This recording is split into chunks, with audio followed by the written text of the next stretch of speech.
Tile fila kiri kɔ nin juma in yɛrɛ de la kiri jaabi binna san 20 kaso $2 sarali wali jɔka faga peine de mort ani $10 sarali. O kiri jaabiw bɔra sɛbɛn suguya fila de kɔnɔ u ko minnu ma ko arrêt. Arrêt fɔlɔ bɛ mɔgɔw minnu kun kan. O ye Kwasi Sani Adam ni mɔgɔ 45 wɛrɛw ye. Jamakulu in kɔnɔmɔgɔw bɛɛ de ko y'o ye. Fɔ n'a bɔra muso saba fɔlɔ minnu bilara ko adamadenya kama. O mɔgɔ 46 minnu jɔra kiritigɛla ɲɛkɔrɔ alamisa ani juma a ye san 20 kaso di olu bɛɛ ma ka tila ka $2 sarali wajibiya u kelen kelen kan. Dama ko ma bawo hali muso sabaw ninnu ye dɔ sɔrɔ a ko la. U mana kiri la o n'a ta bɛɛ jɔ ka faga dira olu ma peine de mort ani $10 sarali u kelen kelen.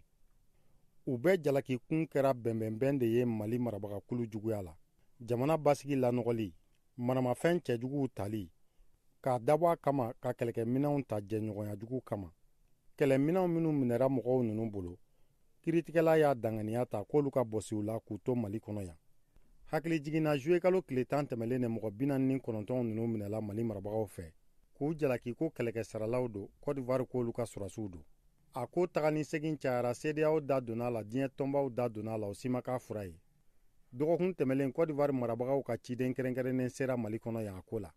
O de kɔ a yera ko kiri la teliyala tan.